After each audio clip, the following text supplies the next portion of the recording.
Sud Radio 10h midi, Valérie Expert. Débat. Les débats, et il y en a un qui a déjà commencé à parler. Michel Taube est avec nous, fondateur du site d'information Opinion Internationale. Jad Zahab, bonjour. Essayiste et auteur de Retrouver la République. Arnaud Benedetti, professeur à la Sorbonne, rédacteur en chef de la revue Politique et Parlementaire. Vous avez publié Comment sont morts les politiques, le grand malaise du pouvoir aux éditions du CERF. Et Jean-Philippe Dugouin-Clément, bonjour. Également maire UDI de Mennecy et vice-président de la région Île-de-France. Et Gilles Gansman est resté avec nous pour le zapping de la présidentielle. Sud Radio, le zapping de la présidentielle.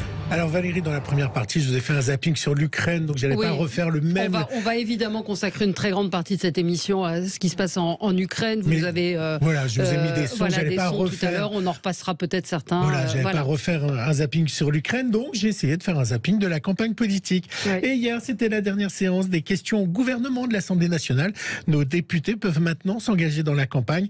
Et Jean Castex était toujours aussi populaire à l'Assemblée. Monsieur le Président, Mesdames et Messieurs les sénateurs, Monsieur le Président François Patriat, merci de me donner l'occasion. C'est parce que c'est la dernière séance que vous êtes déjà nostalgique. Bon. Je ne pouvais pas faire ce zapping, Valérie, sans avoir une pensée pour le chien Douglas. Vous savez, ce chien qui a été sur la liste des votants de la primaire LR. Je vous rassure, Valérie, heureusement que Philippe Bas est là. Et lui aussi nous a rassuré, le chien n'a pas pu voter. Ouf. Le chien n'a pas pu voter parce que le chien ne sait pas lire le numéro de code qui est envoyé par SMS sur son téléphone portable. Le chien n'a pas pu voter parce que le chien ne sait pas lire le numéro de code qui est envoyé par SMS sur son téléphone portable. Oui, on l'a doublé parce que ça nous amusait quand même. Ça vous a fait rire, Jean-Philippe Dugouin-Clément ? On peut rire de tout. Oui. Même de... Pas forcément avec tout le monde, mais on peut rire de tout. Non, peut-être un commentaire. Oui, Michel Taube. Mais donc, Philippe Bas n'a pas démenti le fait que ce même chien était quand même inscrit sur les listes des votants. Il n'a pas pu voter parce qu'il ne savait pas lire, mais il était quand même capable de s'inscrire apparemment. C'est ça qu'il faut comprendre. Oui, c'est ça. Arnaud Benedetti, ça c'est de la com, hein ? Je suis pas sûr. Non, c'était ironique. Non, c'est peut-être de la communication, mais je pense que c'est de la communication de crise en l'occurrence pour Philippe Bas. Ben oui. Mais ceci dit, ce qu'il faut dire quand même, pour qui connaît un peu l'histoire des partis politiques et la façon dont on fait des cartes dans les partis politiques, ce qui s'est passé n'est pas fondamentalement nouveau et a touché malheureusement d'autres formations politiques par le passé. Oui, on va en reparler, on en reparlera tout à l'heure. Gilles. Hier, Valérie Pécresse était face à BFM et un moment essentiel, si elle est présidente, qui sera et que fera le premier homme de France, son mari. Ah oui.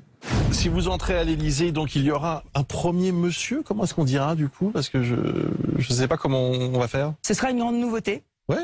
Et effectivement, il faudra que si un mari de présidente rentre à l'Élysée, il faudra lui trouver effectivement un rôle, une place plutôt qu'un rôle, une place, parce que je pense que c'est pas forcément aussi facile que. Enfin, je suis pas sûr qu'il sera Monsieur Pièce Jaune. C'est chic. C'est chic, il ne sera pas Monsieur Pièce Jaune. Donc les enfants, eh bien écoutez, à l'hôpital, vous aurez personne pour vous aider.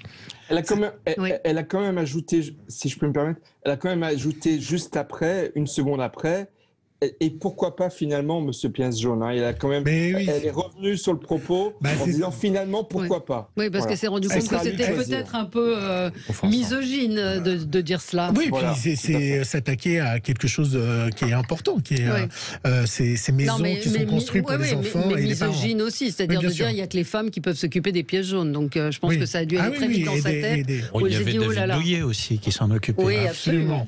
Gêné par la question d'Elisabeth Martichoux sur LCI, Olivier Faure a soutenu Anne Hidalgo, on a fait un grand débat hier sur les parrainages et sur son appel donc d'Anne Hidalgo au maire socialiste de ne pas voter le parrainage à Zemmour. Eh bien, vous savez quoi? Olivier Faure, il a rajouté Marine Le Pen dans ça.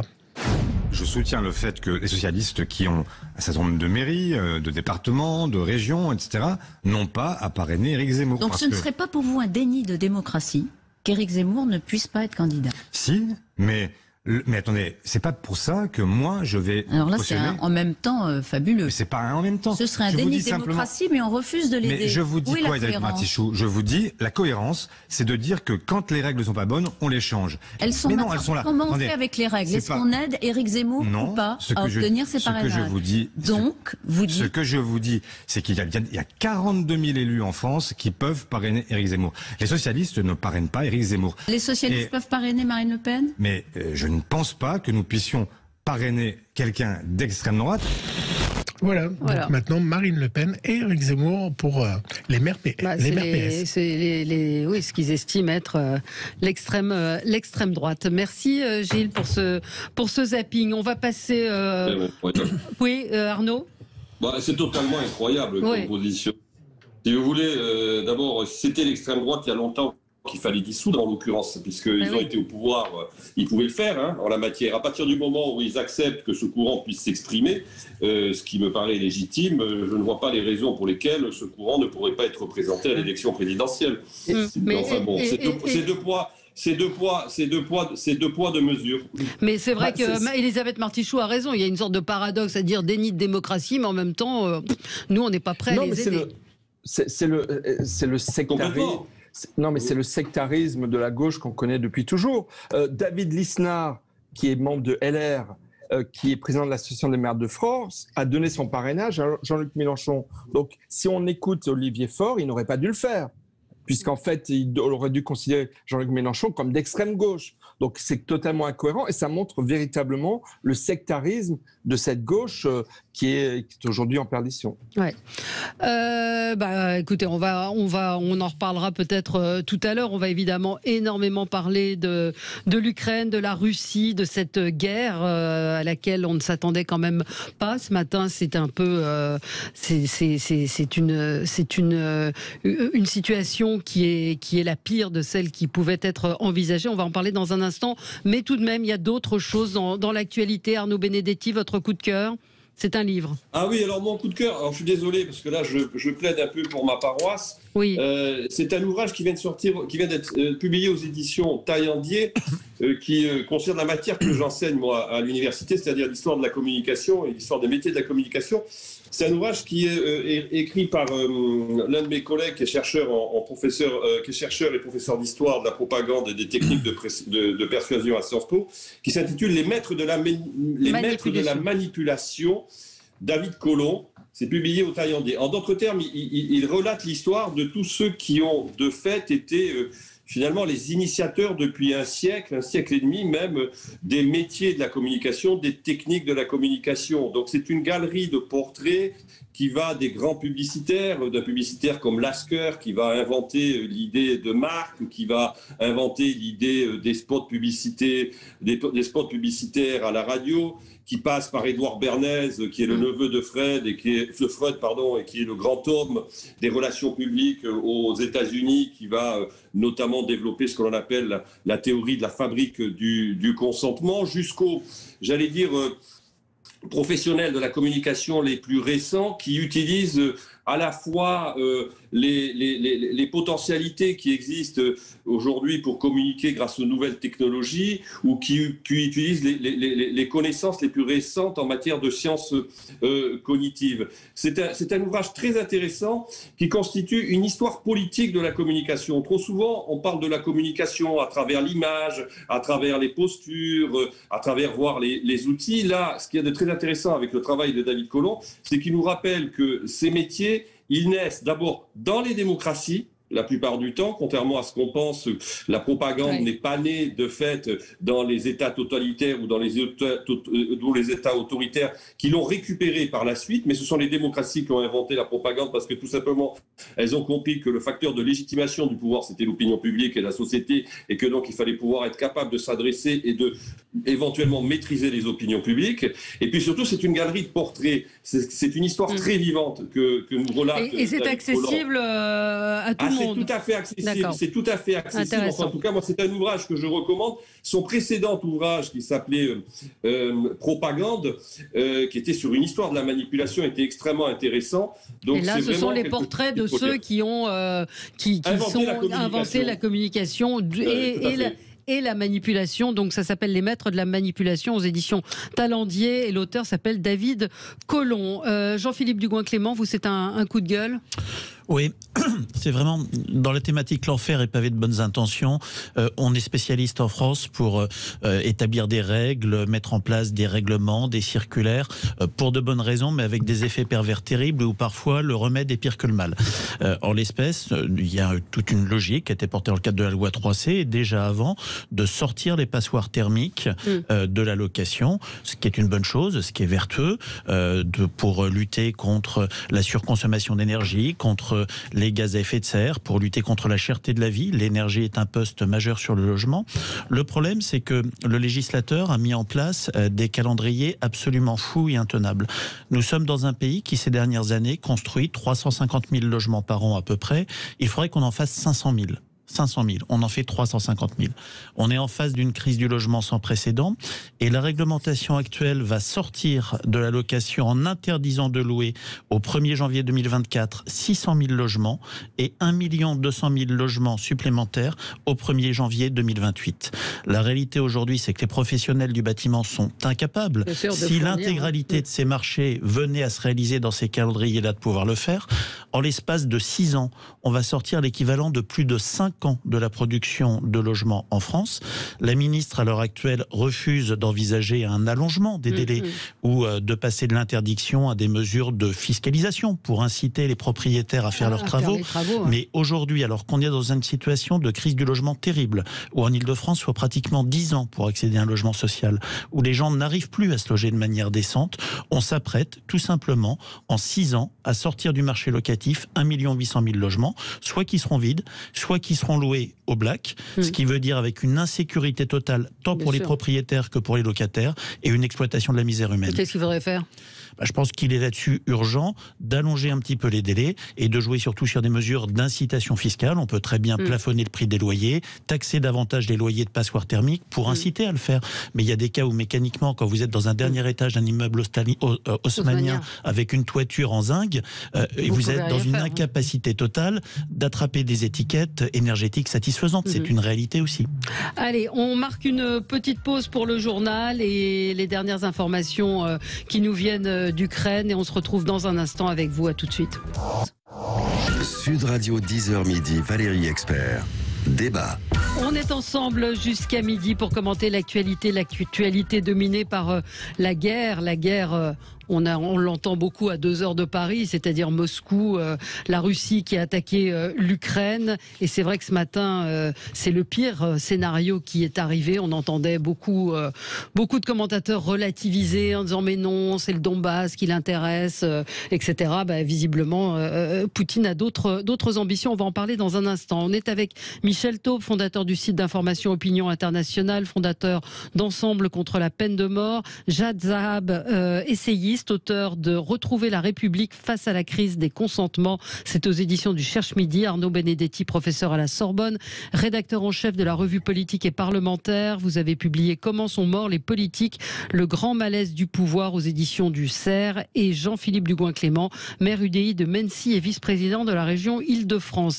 La guerre en Ukraine, évidemment, au sommaire de cette émission. Vous pouvez réagir, témoigner si vous avez de la famille qui est en Ukraine ou en Russie. On aura avec nous tout à l'heure un Français qui vit à Kiev qui va nous raconter la situation là-bas. Mais on finit notre tour de table.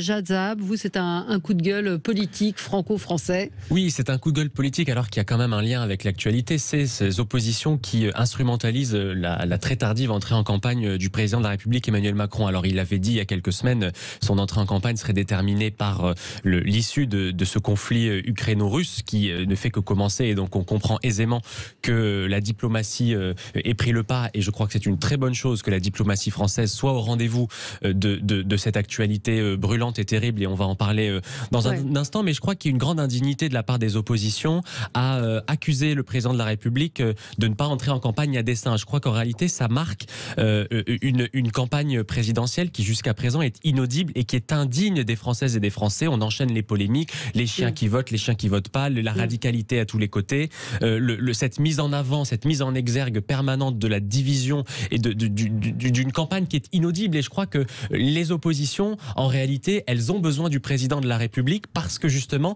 leurs programmes ne franchissent pas le mur du son de l'opinion publique. Et je le dis avec une forme de tristesse parce que les enjeux de la présidentielle sont très nombreux. On a eu la crise des Gilets jaunes, on a eu la pandémie, on a eu un système de santé qui a été mis à rude épreuve, on a des travailleurs précaires qui n'ont jamais été aussi nombreux, et la campagne politique et la campagne qui a plus ou moins commencé, qui va s'accélérer avec l'entrée en lice du président, jusqu'à présent est indigne des enjeux de notre époque. Et je le dis, il me semble qu'en réalité, cette campagne en 2022, nous sommes à la recherche du commun perdu. Nous sommes à la recherche de ce sentiment, de ce sens de l'autre que nous avons perdu depuis 5 ans. Je ne crois pas que les oppositions soient à la hauteur de cet enjeu, et nous avons besoin des oppositions, comme dans toute démocratie. Le président entrera vraisemblablement... C'est le président qui donne le là aussi. On a longuement évoqué ce sujet. Bien sûr. Alors, donc c'est vrai qu'il serait rentré plutôt en campagne. Il y aurait peut-être eu une campagne un peu différente. Je ne sais pas ce que vous en pensez.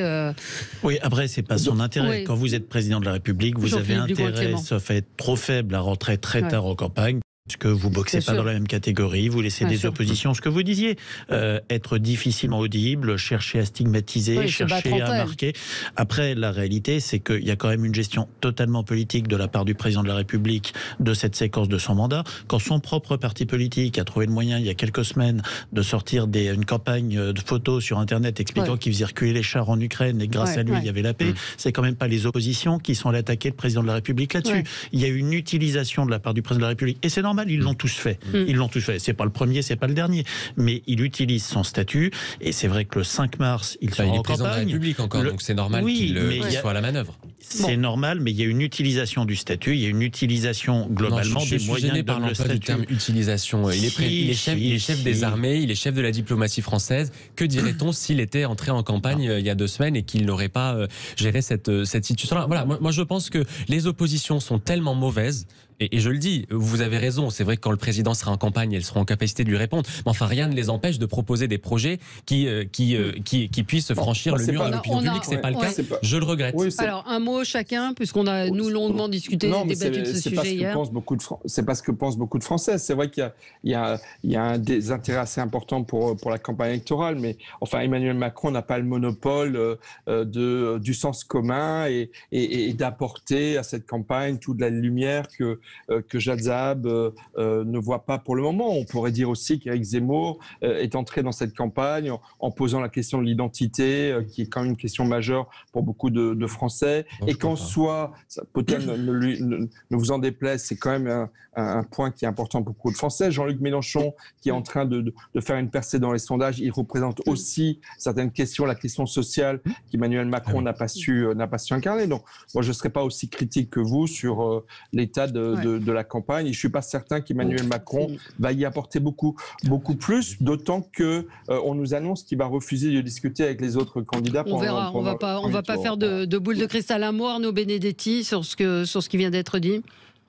Moi, je pense quand même qu'évidemment, il n'est pas le premier président de la République à retarder son entrée en campagne. Giscard l'avait fait avec le succès que l'on sait, François Mitterrand avec un autre succès en 88. C'est, j'allais dire, de bonne guerre, mais c'est vrai que quand même, il y a une instrumentalisation évidente aujourd'hui de l'agenda politique par Emmanuel Macron pour, d'une certaine manière, montrer que lui, il est le présidentiable ou le président et que les autres ne serait pas présidentiable.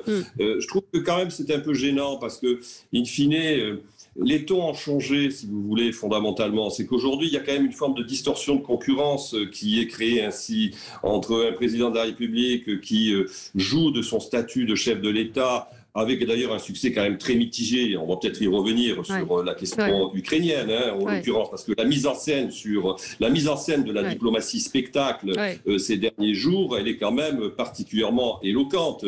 En effet, ce qui était dit sur les photos du président de la République, qui rappelait étrangement d'ailleurs les photos de Kennedy durant la crise des missiles de Cuba, montre bien qu'il s'agit là aussi pour le président de la République d'utiliser son statut de président de la République à des fins de campagne électorale. Pour moi, il est en campagne. Je crois qu'il faut arrêter avec d'attendre une déclaration.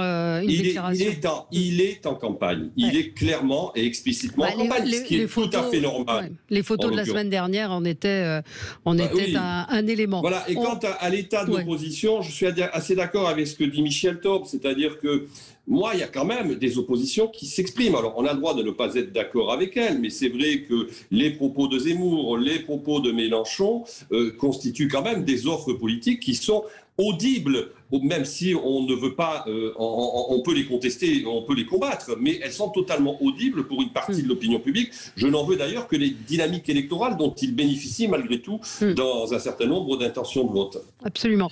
On va passer dans un instant à l'Ukraine et on va parler de la Russie également avec vous, Michel Taube. Moi, j'ai eu une grosse colère hier en écoutant Yannick Jadot. Je vous propose de réécouter ce qu'il disait hier. C'était face à Elisabeth Martichoux. Signe politique, que c'est pas un vêtement simple, c'est un signal. Mais qu'on arrête d'embêter les femmes avec leurs vêtements. On les embête quand elles mettent le crop top, on les embête quand elles mettent un hijab. Qu'on arrête d'embêter les femmes et qu'on arrête un peu d'embêter les musulmans quand ils jouent au foot. Franchement. Voilà, donc c'était Ruth Elkrieff face à lui. Le crop top et le hijab, c'est pas la même chose, quoi. On parle pas de la même chose. C'est pas un vêtement. Un hijab n'est pas un vêtement. Enfin, c'est ce que moi c'est un vêtement religieux. C'est un vêtement religieux. Oui, mais enfin, il banalise le port du voile, il banalise le burkini, il banalise cela. On parle d'islam politique, on parle de choses un petit peu différentes. Donc on voit qu'il lui aussi est en campagne, évidemment, et qu'il essaye de ratisser large. Non, vous en pensez quoi? Écoutez, je ne suis pas du tout d'accord avec vous. Et je pense qu'en effet, là, on a l'un des sujets les plus complexes de cette campagne présidentielle. Moi, je crois que la laïcité, il faut le redire, la loi de 1905, la laïcité, c'est la neutralité de l'État, ça n'est pas la neutralité de la société, et c'est encore moins la neutralité de la France. Moi, vous savez, j'ai une ligne de conduite très simple. Je suis un féministe, je défends le droit des femmes à s'habiller comme elles le souhaitent.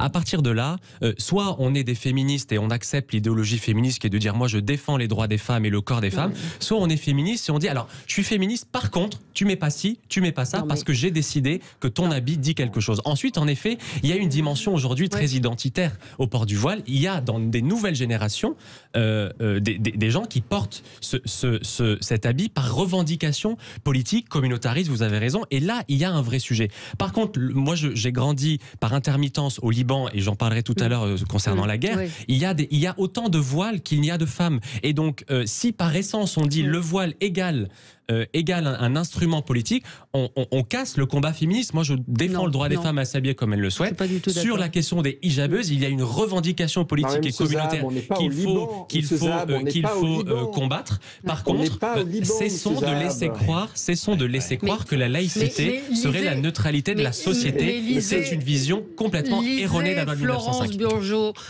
qui est cette sociologue qui travaille en Belgique, qui raconte comment l'islam politique rentre dans la société par les femmes.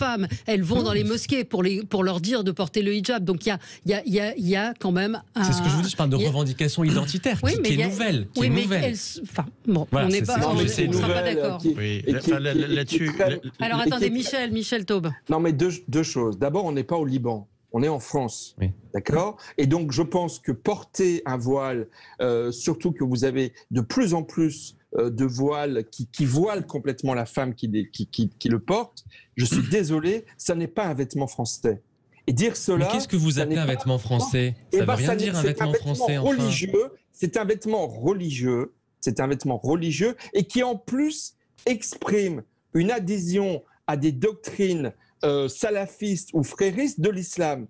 Parce que vous avez beaucoup de femmes musulmanes qui ne veulent pas porter de voile. Et vous en avez qui veulent le porter. Qui êtes-vous pour dire à leur place si elles veulent le porter ou non? Ils ne peuvent même plus se déplacer dans leur quartier sans avoir les cheveux voilés. Parce qu'il y a une pression communautariste qui est devenue terrible. Non, il ne suffit pas de dire ah, c'est une question qui se pose. Il faut prendre des mesures beaucoup plus fermes. Et Yannick Jadot, il se voile la face, c'est le cas de le dire, en problème. Et c'est absolument scandaleux. Il le fait pour préserver son petit électorat qui se réduit de jour en jour, mais c'est complètement contraire. Regardez ce que veut faire le maire de Grenoble. Éric Piolle, qui veut ouvrir un débat sur la légalisation du burkini dans... Non, mais là, vous êtes dans deux extrêmes. On peut avoir un débat qui soit modéré. En l'occurrence, là, vous avez rappelé le voilement des filles en entier, des femmes en entier, la burqa, en l'occurrence la loi de 2010, il faut le rappeler, elle interdit, on n'a pas le droit de se couvrir aujourd'hui le visage, et pas pour des raisons de laïcité, pour des raisons de trouble à l'ordre public. Et sur la question du burkini, on peut poser la question du point de vue du trouble à l'ordre public, mais pas du point de vue de la laïcité. Et il faut le redire. Et j'aimerais terminer sur une chose. Je ne pensais pas qu'on partirait sur un débat aussi long. Oui, allez-y. Excusez-moi, juste une dernière chose qui m'attriste. C'est qu'au Liban, en Tunisie, en Algérie, les jeunes femmes, elles se battent pour porter le voile. Mais quand savez-vous? Non mais attendez, non, là j'ai l'impression d'entendre Éric Zemmour qui nous dit si on continue, la France sera le grand Liban. Non mais enfin, les femmes se battent. Non, je suis désolé. Les femmes ce point de vue, bien sûr. En traitant les gens d'extrême droite en disant c'est le propos d'Éric Zemmour. Non mais battons-nous pour que les femmes s'habillent comme elles le souhaitent. Il y a des pays dans lesquels les femmes se battent en effet pour l'enlever et nous devons les aider. Mais nous ne pouvons pas dénier aux femmes qui le souhaitent le droit de s'habiller comme elles le veulent. Vous ne pouvez pas comparer le voile à un crop top. C'est pas possible. C'est pas possible. Mais je pense que si. Non, oui, alors Michel, Arnaud. Juste un point. Je ne suis pas sûr qu'on puisse les aider lorsqu'on accepte cette politique d'accommodement en France. Je crois que déjà c'est un premier point. C'est-à-dire que c'est un signal qui est un très mauvais signal qui est envoyé pour justement défendre la liberté de ces femmes qui, dans ces pays, souhaitent pouvoir en effet se vêtir comme elles le souhaitent et d'une certaine manière, de manière émancipée. Ça, c'est un premier point. Le deuxième point, c'est que, pour en revenir à M. Jadot, mais M. Jadot, si vous voulez, il illustre toute l'ambiguïté aujourd'hui de l'idéologie des Verts. C'est qu'il est l'otage dans sa campagne présidentielle de celle qui a été finalement sa challenger, c'est-à-dire Madame Rousseau, dont on sait très bien que les positions aujourd'hui politiques sont des positions qui sont des positions d'accommodement par rapport à un certain nombre de revendications qui sont des revendications qui ne sont pas seulement religieuses, qui sont des revendications politiques. Il est clair quand même, et il faut le dire, que le fait aujourd'hui de porter ce type de tenue, c'est d'abord un outil de signification politique, de signification politique dans l'espace public. C'est la réalité aujourd'hui de ce phénomène. Et moi, je pense en effet qu'il faut plutôt le combattre et ne pas l'autoriser. Vous parlez du voile ou du hijab? Juste pour bien comprendre. Voile et hijab. Là, vous parliez... Les deux, mais je crois qu'il faut arrêter de faire des distinctions qui sont des distinctions totalement parisiennes. C'est la pub, c'est la pub. Moi, je refuse de rentrer dans ce piège, en l'occurrence. Je pense qu'il s'agit d'un accommodement qui n'est pas acceptable aujourd'hui dans la société française et que, qu'on le veuille ou non, c'est un instrument de soumission de la femme aujourd'hui d'autoriser ce type de vêtements. Mais alors, ce qu'il y a de profondément pervers, c'est-à-dire, et je pense que c'est toute la difficulté, c'est que en effet, les femmes ou les jeunes filles qui, portent ce type d'attributs, le font au nom de leur propre liberté. C'est-à-dire qu'en fait, elles utilisent les ressources qui sont les ressources de nos propres régimes, c'est-à-dire des régimes libéraux, pour in fine pervertir et subvertir a priori, elles ont le droit à leur propre liberté quand même. Allez, on marque une pause, c'est la pub et on va parler de l'Ukraine évidemment et de la Russie. À tout de suite. Sud Radio 10h midi, Valérie Expert. Débat. Évidemment, nous allons parler de l'Ukraine. Nous ne sommes pas des spécialistes de l'Ukraine. J'ai envie de vous dire, la leçon du Covid devrait nous servir de leçon et devrait servir de leçon également aux politiques. Quand on voit qu'Éric Zemmour, il y a quelques semaines, même pas quelques jours, disait « La Russie, je prends le pari, n'envahira pas l'Ukraine ».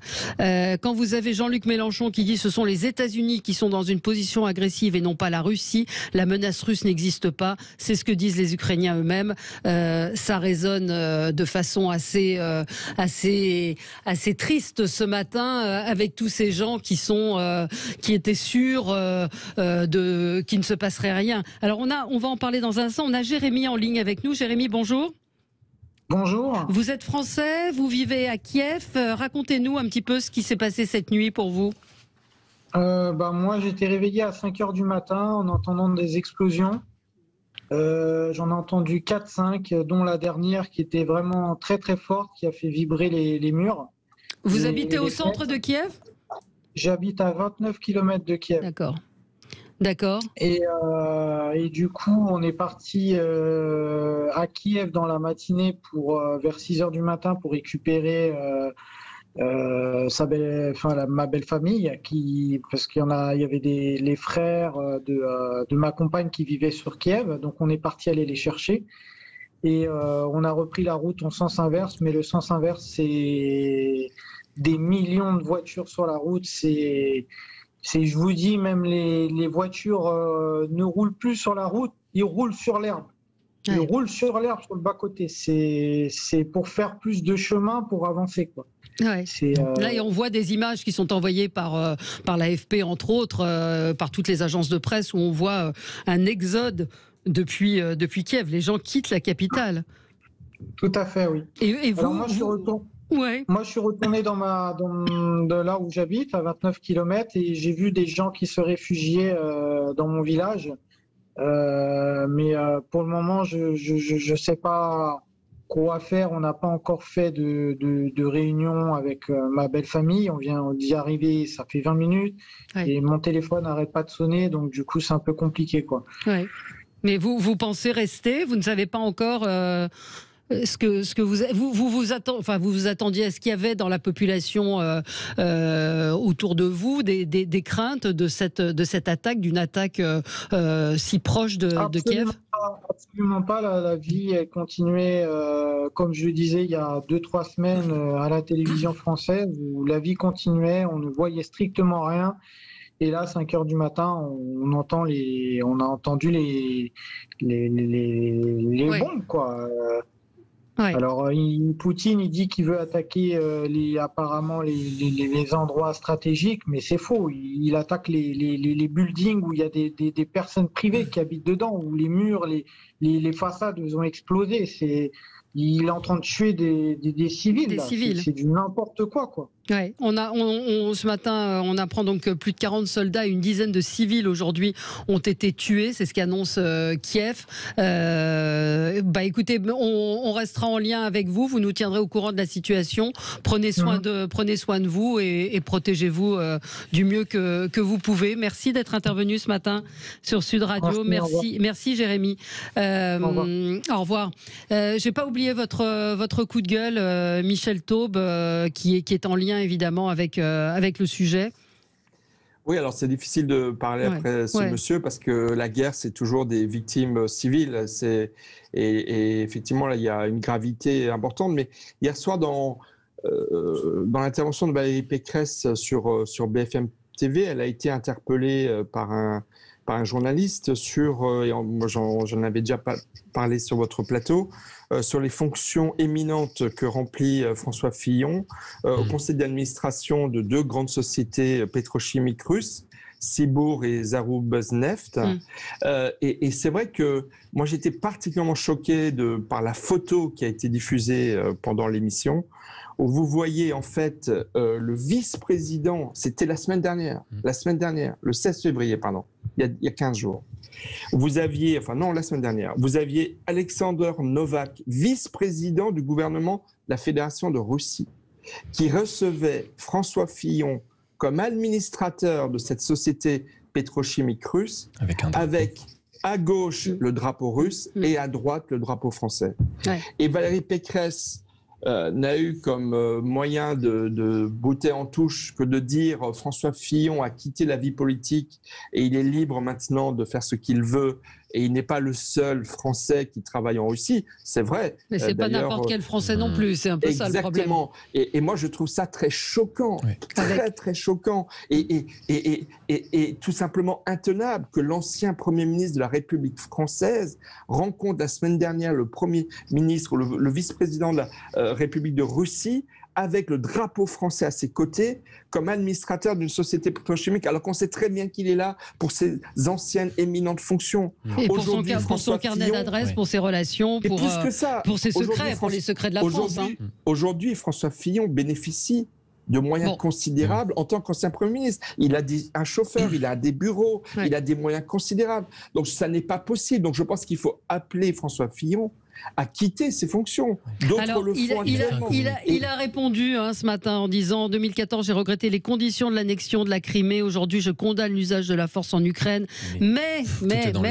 Ouais, tout est dans le mais, absolument. Depuis 10 ans, je mets en garde contre le refus des Occidentaux de prendre en compte les revendications russes sur l'expansion de l'OTAN. Cette attitude conduit aujourd'hui à une confrontation dangereuse qui aurait pu être évitée. Bon, après, il dit la France a eu raison de multiplier, etc., etc. Le mais...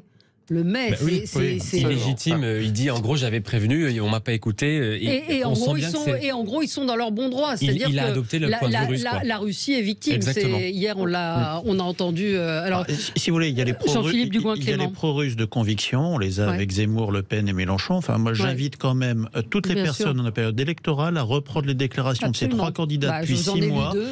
Vous l'avez fait. Mais on a 3 candidats qui sont sur un alignement pro-russe complet depuis des mois. Et de manière totalement indigne.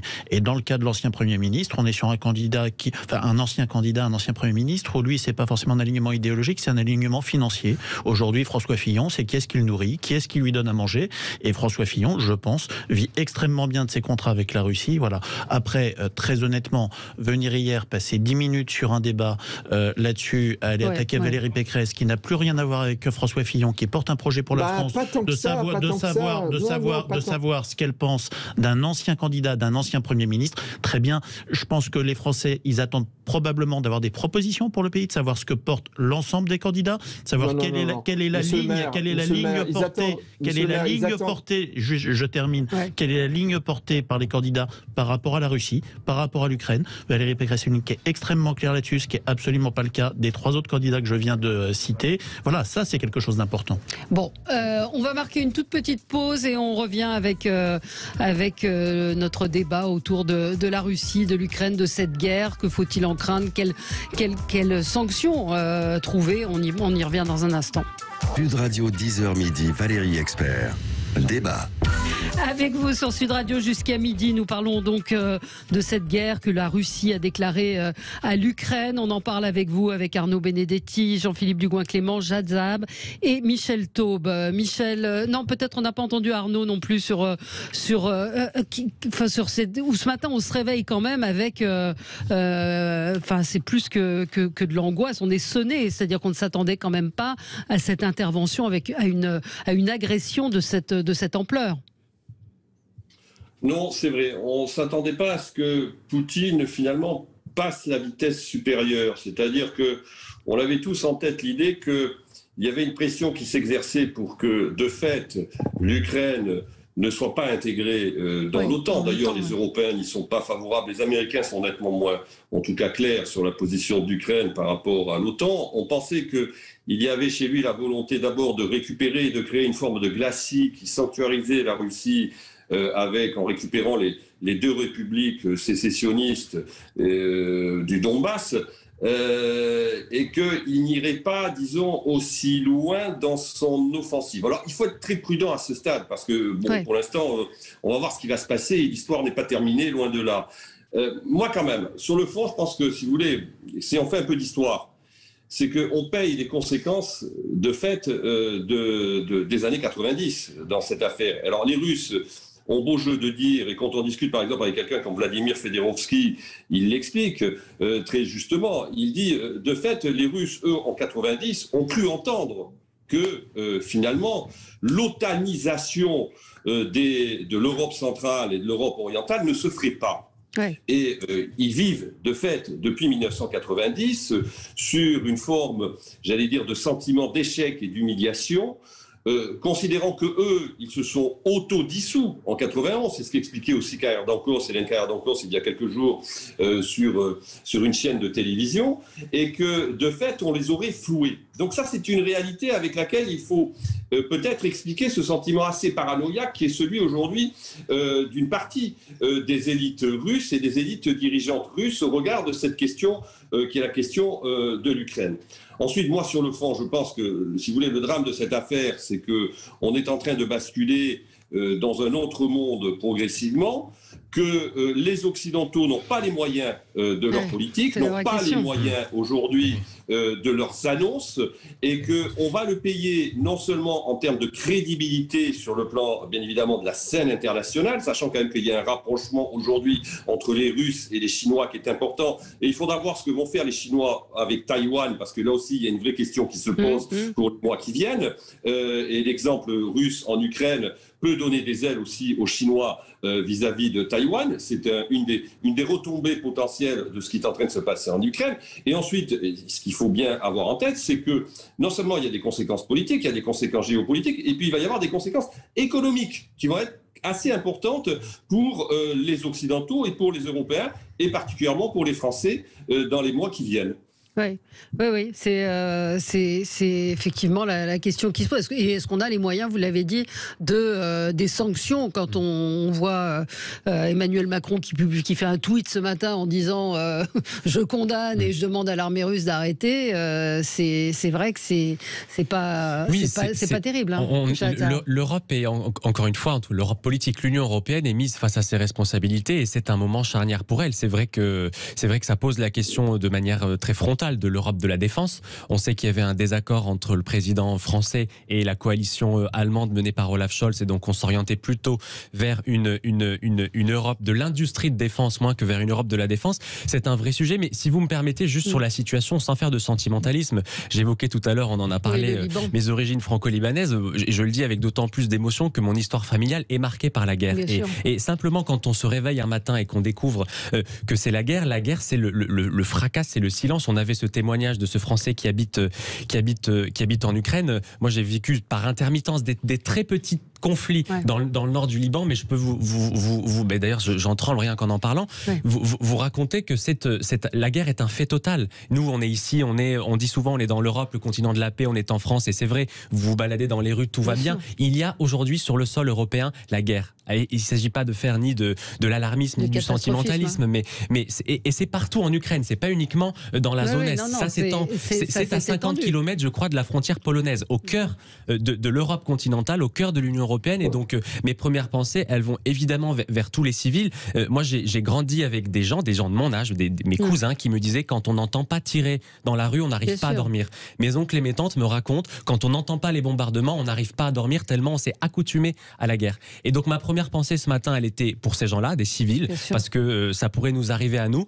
Et puis, le deuxième chose, c'est ma génération, j'ai 28 ans, on nous a dit, voilà, l'Europe, c'est la paix. C'est d'ailleurs toujours l'argument d'autorité qu'on donne depuis 1945 à la construction européenne. Est-ce que c'est un échec de l'Europe? Je ne sais pas, mais ce qui est certain, c'est que je crois que c'est l'existence même de l'Union européenne comme objet politique qui est posée. Et puis, notre relation avec la Russie. De Gaulle disait, la Russie, c'est l'Europe, c'est de l'Atlantique à l'Oural. Bon, ça pose cette question-là, et je pense que c'est dans les crises qu'on se réinvente, donc j'espère que l'Union européenne sera à la hauteur. Mais comment on en arrive là en 2022 quoi? C'est aussi la question qu'on peut se poser sur des invasions comme celle-là, c'est interpellant. Pardon, je voulais peut-être réagir. Non, on avait peut-être intérêt. Pardon, alors tout le monde peut parler. On avait peut-être intérêt à nouer un partenariat stratégique avec les Russes quand on pouvait encore nouer un partenariat stratégique avec les Russes. On ne l'a pas fait. C'est-à-dire que ça fait depuis le début des années 90, en fait surtout depuis la fin des années 90 et depuis les années 2000, qu'on tient les Russes dans une forme de position d'hostilité. C'est-à-dire qu'on vit avec un logiciel qui est celui de la guerre froide, qui est quand même le logiciel que les Américains ont continué à maintenir, et que nous n'avons pas réinitialisé notre logiciel de notre côté. Et alors, là, on peut poser la question sur notre stratégie depuis un certain nombre d'années. Alors Michel, et puis après Jean-Philippe Dubois. Moi, j'aimerais rebondir sur le propos d'Arnaud. C'est sûr qu'au regard de l'histoire, on pourrait dire par exemple que Kiev a été la capitale spirituelle de toutes les Russies il y a plusieurs siècles, même jusqu'à il y a plus de 1000 ans, et que pour Poutine, l'orthodoxie chrétienne qui est très importante pour Vladimir Poutine. C'est pas de la rigolade. On parlait du voile tout à l'heure. Je peux vous dire que dans la société russe, l'orthodoxie, c'est quelque chose de très, très important. Et donc, Kiev, c'est la capitale mondiale de l'orthodoxie. Donc, que Vladimir Poutine, en tant que nouveau tsar de toutes les Russies, veuille essayer de mettre au pas l'Ukraine, voire peut-être plus tard de la conquérir. Ça peut faire partie de sa vision historique des choses. Simplement, l'histoire ne suffit pas. Et l'histoire récente, elle a complètement changé la donne. Qu'est-ce qui s'est passé depuis 1989 et la chute du mur de Berlin? Vous avez 7 ou 8 pays d'Europe de l'Est qui étaient sous le joug soviétique qui ont adhéré à l'Union européenne. Vous avez les pays baltes, vous avez la Pologne, vous avez la Roumanie, vous avez plusieurs pays de l'ancienne Yougoslavie. Et donc, si vous voulez, aujourd'hui, Poutine, c'est qui? Il s'est passé une chose très importante depuis ce matin, si l'on en croit plusieurs sources, notamment les autorités ukrainiennes, mais apparemment, ils ne sont pas les seuls. Les troupes russes sont entrées en Biélorussie. La Biélorussie n'est pas voisine de l'Ukraine. Il n'y a pas de frontière entre la Biélorussie et l'Ukraine. La Biélorussie, c'est plus au nord, beaucoup plus au nord. Quels sont les pays voisins de la Biélorussie? C'est la Pologne, c'est la Lituanie. Bien sûr. Et donc, si vous voulez, la crainte de beaucoup de ces pays-là, de l'Ukraine, et qui aujourd'hui en voit les preuves concrètes avec l'invasion du Donbass par les troupes russes, telles que l'avait annoncé lundi Vladimir Poutine. Mais vous avez aussi la Pologne, vous avez la Roumanie. La France a décidé, je le rappelle, Emmanuel Macron a décidé la semaine dernière, il y a plus de 15 jours, d'envoyer des troupes françaises en Roumanie. Parce que la Roumanie a une frontière avec l'Ukraine, et entre la Roumanie et l'Ukraine, la Russie dispute également un petit morceau de territoire à la frontière de ces deux pays. Donc, si vous voulez, la crainte de beaucoup de pays membres de l'Union européenne, c'est que Poutine ait des objectifs de guerre qui aillent bien au-delà de l'Ukraine, et de faire vaciller l'ensemble de la construction récente, notamment de l'Union européenne. Et c'est pour ça que je terminerai là-dessus. Zelensky, le président ukrainien, a demandé aujourd'hui même, ce matin même, à ce que sa demande d'adhésion à l'Union européenne, pas à l'OTAN, à l'Union européenne, soit prise en compte par l'Union européenne. Et ce soir à Bruxelles, vous avez un sommet exceptionnel des chefs d'État européens. Est-ce que les chefs d'État européens vont répondre à la demande de l'Ukraine d'adhérer à l'Union européenne? Voilà une question qui, à mon avis, se pose aux Européens, au-delà des sanctions économiques dont, à mon avis... On pourrait demander au-delà des chefs d'État. Jean-Philippe, on pourrait demander au peuple européen s'ils sont d'accord avec l'adhésion de l'Ukraine à l'Union européenne, parce que c'est eux qui devraient décider, plus que les chefs d'État. Non, mais enfin, la réalité, elle est là aussi. Oui, et certains nous font remarquer aussi et puis le temps d'organiser 15 référendums, absolument. dans 3 ans, on y sera encore et rien n'aura été réglé, parce que c'est aussi très concrètement ce qui se passe. Moi, ce qui me frappe absolument là-dessus, c'est que pour la première fois depuis le conflit en ex-Yougoslavie, il y a un conflit armé sur le territoire européen, sur un pays qui est un grand pays. L'Ukraine, c'est 45 millions d'habitants. On ne parle pas d'une région, on ne parle pas d'un département, c'est un grand pays en termes de population, c'est 4 ou 5 fois la France en termes de surface. C'est un conflit majeur. C'est un conflit majeur dans un monde qui est devenu un monde multipolaire. La chute du mur, ça a été sortir de ce bloc Est-Ouest pour avoir un monde multipolaire. On le voit avec l'émergence de la Chine, on le voit avec l'émergence de l'Inde. Et paradoxalement, ce qui se passe aujourd'hui, ça montre que nous n'avons pas réussi à créer une Europe politique et une Europe militaire.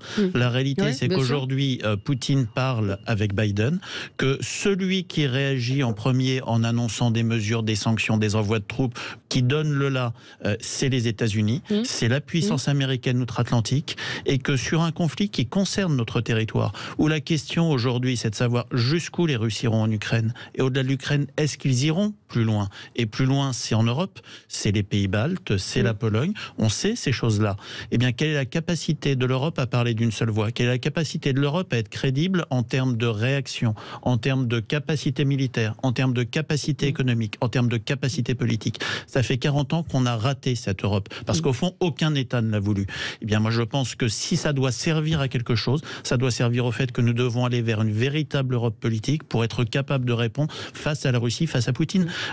On vous explique depuis ce matin que la Russie, c'est quasiment 1 million de militaires, un peu plus de 900 000 militaires. C'est quoi la capacité européenne? À un moment, combien de divisions? Qu'est-ce qu'on pèse? Comment on existe? Mais comment on existe? Mais qui veut mourir pour le... La question n'est pas d'être en état de mourir. La question, c'est d'être en état d'avoir une réaction politique. Et aujourd'hui, cette réaction politique, on est incapable de l'avoir. On a raté la construction européenne. On n'a pas fait d'Europe politique depuis 40 ans. Là, c'est un peu trop tard. Mais pour la semaine qui vient, oui. Pour les années qui viennent, c'est une obligation.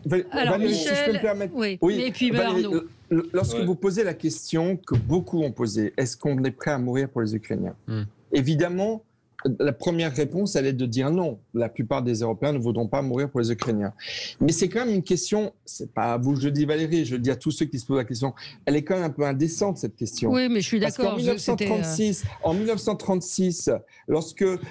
et en 1938, pardon, lorsque les Tchèques se sont fait envahir par les nazis, ils ont été abandonnés véritablement par les Européens. Et le problème, c'est qu'on a fait adhérer, je repose la question, on a fait adhérer à l'Union européenne des pays beaucoup moins importants en termes de population et de cœur européen, de sentiment européen. Moi, je ne sais pas, la Croatie, par exemple, est-ce que les Croates se sentaient plus européens que les Ukrainiens aujourd'hui? Et la Croatie fait partie de l'Union européenne. Donc, je le répète, peut-être qu'un compromis serait de dire à Vladimir Poutine, OK, l'Ukraine n'adhérera pas à l'OTAN, parce qu'à bien des égards, l'OTAN n'a plus trop de raison d'être depuis la chute du mur de Berlin.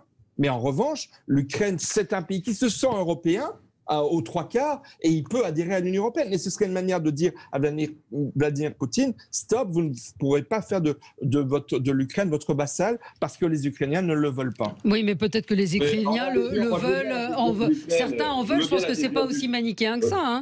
L'adhésion de l'Ukraine, je pense que déjà l'Europe à 27 est très difficile, mais intégrer un bloc comme l'Ukraine de 45 millions d'habitants, comme on l'a dit, qui est concurrent d'ailleurs de nous sur un certain nombre de secteurs, notamment le secteur agricole, ça va être très compliqué à réaliser techniquement. Déjà, ça c'est une réalité. Deuxième point, ce qu'il faut quand même dire, c'est que j'entends le discours qui consiste à dire oui, le monde d'après 89, c'est un monde multipolaire. Sauf qu'il n'a pas été pensé de manière multipolaire. C'est-à-dire qu'il y a une vision qui a été une vision dominante, qui a été la vision américaine dont les Européens n'ont pas été capables de s'émanciper. Je n'en veux que pour preuve l'intervention au Kosovo. Parce que ce qui s'est passé au Kosovo dans les années 90, c'est quand même une intervention qui a consisté à faire bombarder Belgrade pour détacher une province historique de la Serbie, le Kosovo, et de la livrer quand même à un État qui est un État mafieux et islamiste. C'est la réalité. Donc, si vous voulez,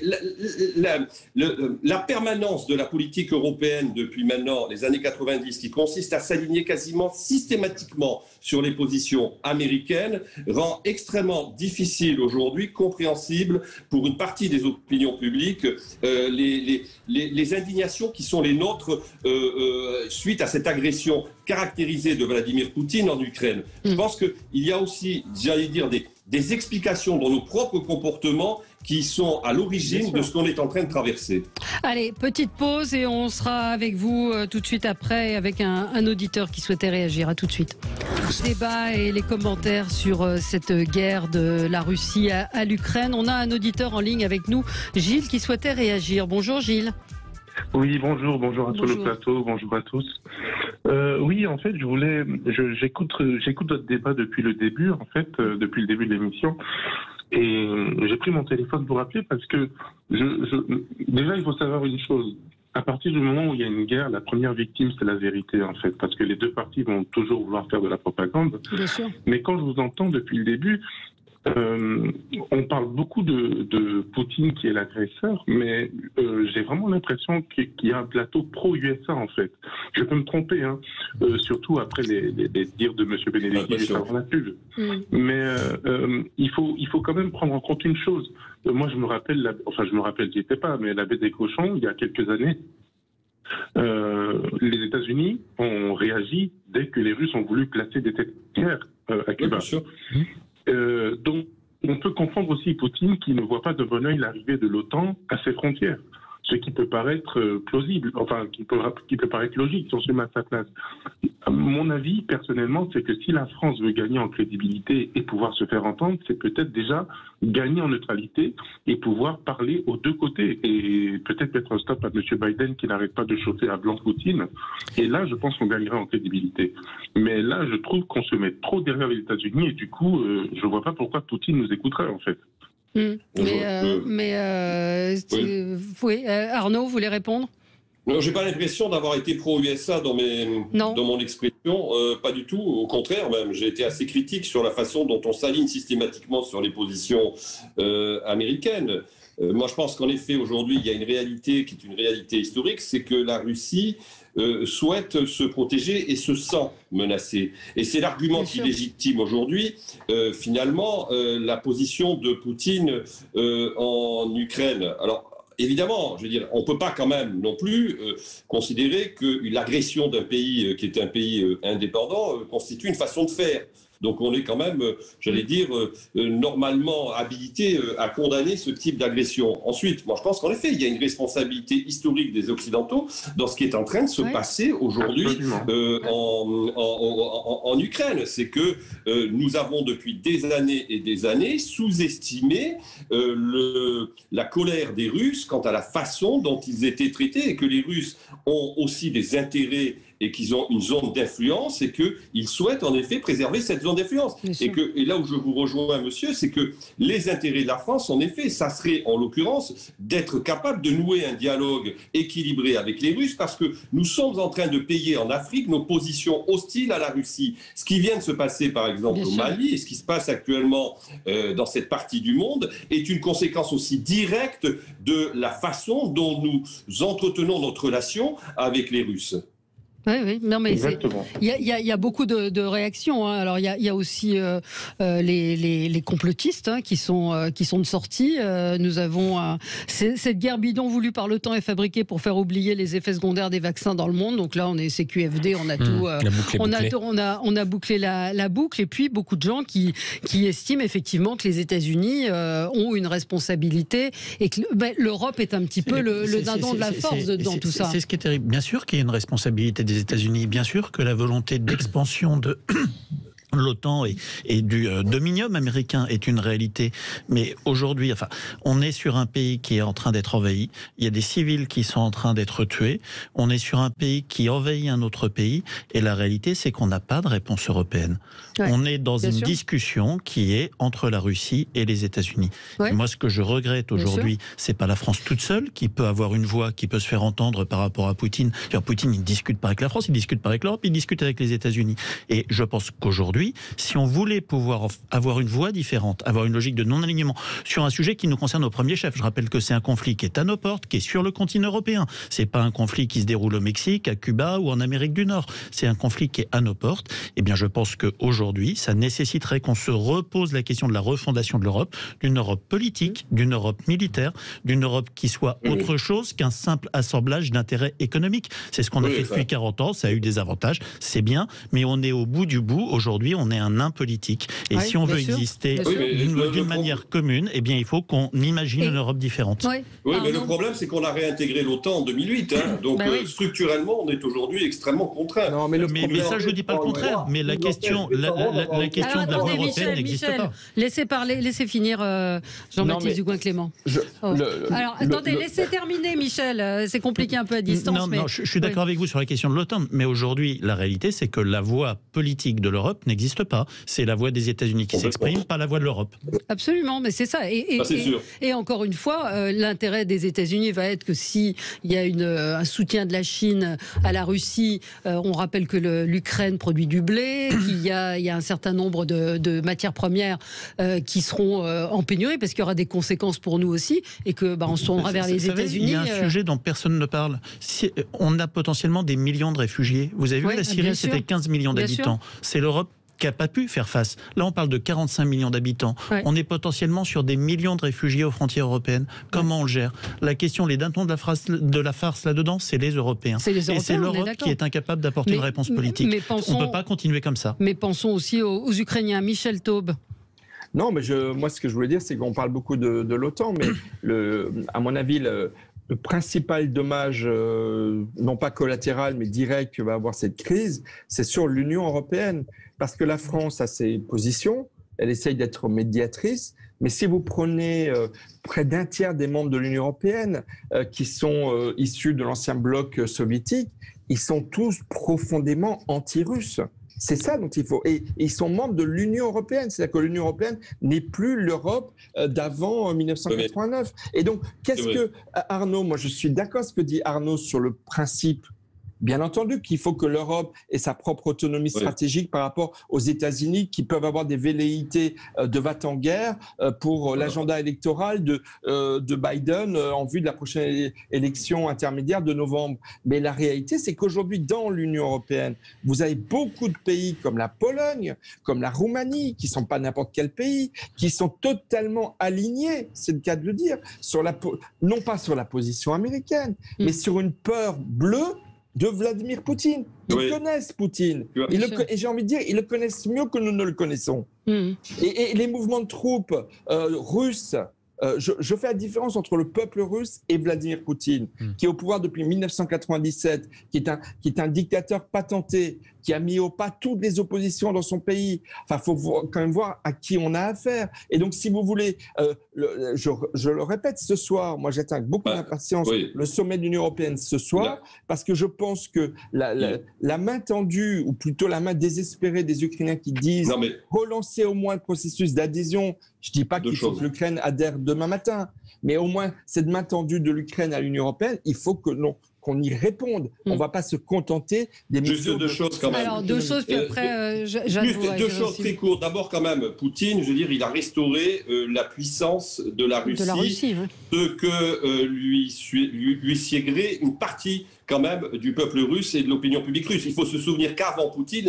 la Russie était mise en coupe réglée, notamment par les Occidentaux, entre autres, et par un certain nombre d'oligarques. Donc ça, c'est une réalité, je crois qu'il faut prendre en compte et qui explique aujourd'hui la légitimité aussi de Poutine en Russie. Le deuxième point sur l'Europe, je suis parfaitement d'accord avec ce que dit Michel sur finalement le sentiment anti-russe qui est la réalité d'une grande partie des anciens pays satellites du bloc soviétique. Mais la réalité, c'est que nous-mêmes, Union européenne et nous-mêmes occidentaux, nous avons des difficultés avec ces pays. Ce sont des pays auxquels on souhaite imposer, je rappelle, des sanctions, notamment à la Pologne, à la Hongrie, parce qu'ils partagent, ils ont parfois des visions en matière de droits individuels qui ne sont pas les mêmes que les nôtres. Donc tout cela est éminemment compliqué, éminemment complexe, parce que nous n'avons pas la même vision de la société, et c'est ce qui montre aujourd'hui la fragilité de l'Europe, et la fragilité de l'Europe à être un acteur politique conséquent. Et ça, je crois que c'est une réalité avec laquelle il faut compter. C'est la raison pour laquelle la France devrait avoir une voix beaucoup plus forte,